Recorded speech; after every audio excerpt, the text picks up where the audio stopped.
Hi everyone! I usually do dog information and dog clothing reviews, but today I want to talk about one of my other loves, Japan, specifically Tokyo. After college, I earned a scholarship to study and do research at Tohoku University. It's a national university in Sendai. Afterwards, I moved to Tokyo and did a sort of job slash internship in IT before coming back to New York City for graduate school. There's definitely great shopping and amazing food in Japan, but most of all, it's the fascinating places and these experiences that you can only get there. There's always buzz around the spectacular tourist locales like Odaiba, Takushita-dori, or Tokyo Skytree. But if you're interested in adventures off the beaten path, here are 6 places to visit in Tokyo I highly recommend. There was this special Studio Ghibli exhibition, and it was held at the Edo Tokyo Open Air Museum. Unfortunately, photography and video were not allowed inside, but it was a lovely exhibition. It had film cells, illustrations, and the kicker were these incredibly detailed models of buildings like the bathhouse from Spirited Away. These exhibitions are only temporary, so you have to keep your eyes out for them. Do research and you gotta catch them if you can. After enjoying the exhibit, I decided to see parts of the rest of the museum. There should be 2 points of clarification here. One, you don't just see the museum, you experience it. And when I say parts, I mean that a half a day or even a whole day is just not enough time to cover all the ground in this place. The reason why this is an open air museum is that these are actual private houses, shops, restaurants, and other buildings that existed during the Edo period. And here's the best part. You get to go inside pretty much all of them. They even have wheelchair access and elevators in some of the buildings, so more people can enjoy this beautiful place. Sorry about the video quality. I was using an old iPod Touch at the time to film. Here are a couple of tips. Most important, wear very comfortable shoes, preferably slip-ons. You will have to remove your shoes before you go into every house. And if you're hungry, there's a handmade soba restaurant right in the museum. So ticket prices, access, and opening hours are on their website. I put the homepage in the description below. Another tip, there are actually multiple buses that go here. It is a really short bus ride because when passengers don't signal that they want the bus to stop, it just zooms right through. And of course, the rest of Koganei Park is wonderful. It is beautiful and tranquil. It is perfect for sunbathing, although they kind of frowned on public nudity there. So avoid that. Just, enjoy the sun. Reading a good book, having a picnic, or just having fun. There are not a lot of people there, so it's not noisy. It is definitely worth multiple return visits. Next up is the Ghibli Museum. Not exactly off the beaten path, but many Japanese residents don't even know that it exists. The museum recently reopened with renovations and a new cat bus for adults. You can get tickets 2 ways. If you are in Japan, at the convenience store Lawson's, and if you are in the US, you'll have to go through the JTB travel agency. I left links for both in the description. Alright, here's the kicker. Outside of Japan, there are a limited number of tickets for foreign visitors, so people will buy months in advance. So please plan your trip accordingly.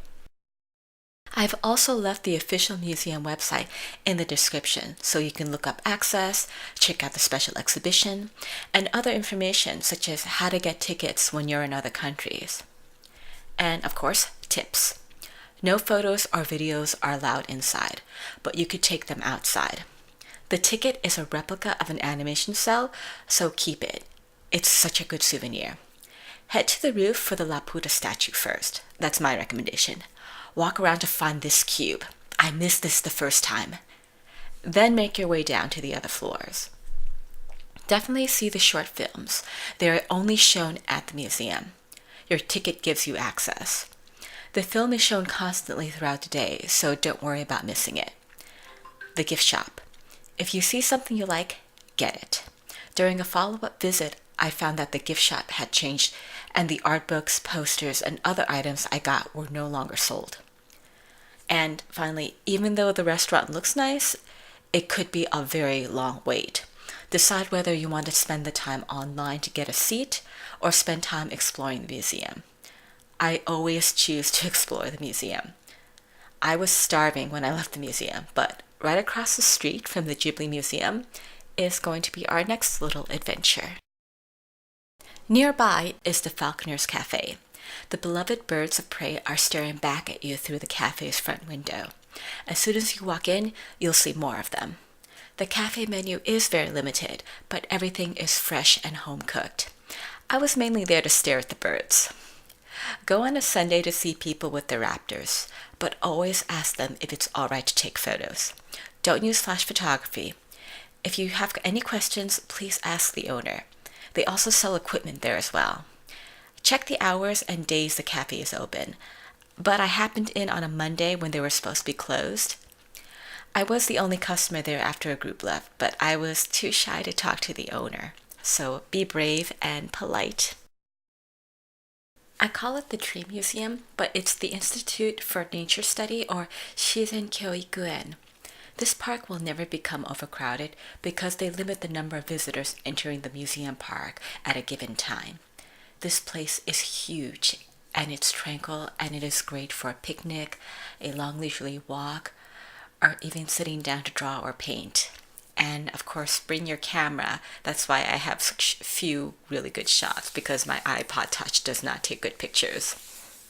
This place is a nature sanctuary, where even the weeds are left alone. If a tree is about to fall, they'll rope off the area, and after it falls, it will be left there. This is a study of nature, without interference, and the visitors are only observers, allowed on ready-made paths so they can enjoy the scenery without disturbing it. Be aware of the rules. There's no music allowed, no other animals, you can't bring other pets or even other plants in, so please respect the rules, and really, you're gonna love this place. Right by the Tree Museum is a place I've dubbed a princess house because it was Princess Asaka's home. Its official name is the Teien Art Museum. The prince studied in Paris and fell in love with Art Deco. He commissioned the French architect Henri Rapin to design this house. There is a beautiful garden, but it can't quite hide the Tokyo traffic buzzing just beyond the trees. Inside, the museum is absolutely gorgeous, from private bedrooms to great halls. You'll get a glimpse of what it was like for royalty. Asakura Choso Museum, or as I like to call it, the Sculpture Museum, was the famous sculptor Fumio Asakura's studio and home. This is a quiet place to visit, and photos are not allowed indoors. Like the Ghibli Museum, they want visitors to enjoy the experience, not peek at it from behind a lens. Also, no shoes are allowed inside the museum, so be sure to wear socks. They will give you a bag for your shoes. You will need to wear your shoes when you explore the rooftop garden. Apprentices used to grow vegetables here. And Asakura loved cats. If you do too, be sure to check out the top floor for all his cat sculptures. They are so very sweet. If you're hungry, want to do some souvenir shopping, and or love cats, Yanaka Ginza is right by the museum. You can find a variety of sweet and sour street food, as well as fruits and vegetables, all at really great prices. And if you love cats, this place is also known as Cat Town, aptly named because it is a great place for cat spotting. There are many little shops dedicated to all things in the feline image. I don't have the exact addresses, but I found at least 2 stores that carry nothing but cat merchandise, such as stationery, key holders, pens, and other adorable items. On the same block as the Choso Museum is the small corner store with the yellow awning. I'm sorry, I didn't get a photo when I was there, but the place was charming and the owner was very nice. He also spoke a little English, and we had a short chit-chat about Halloween in the neighborhood. On the way to the top of the Yuyake Dandan, or Sunset Stairs, which lead into Yanaka Ginza, is this little cat store. I am sure there are plenty more. The area is great for wandering and checking out all the little shops with their unique products. If you are interested in more little adventures, I highly recommend the book Little Adventures in Tokyo by Rick Kennedy. I left the Amazon link in the description. So there you have it, everyone. 6 off-the-beaten-path adventures in Tokyo. If you enjoyed this video, please give it a thumbs up, share this video, and subscribe to my channel. If you have any questions, please leave them in the comments and I will try to answer them if I can. If you would like to see more videos on Japan, please let me know. Have a great day, and I'll see you next time.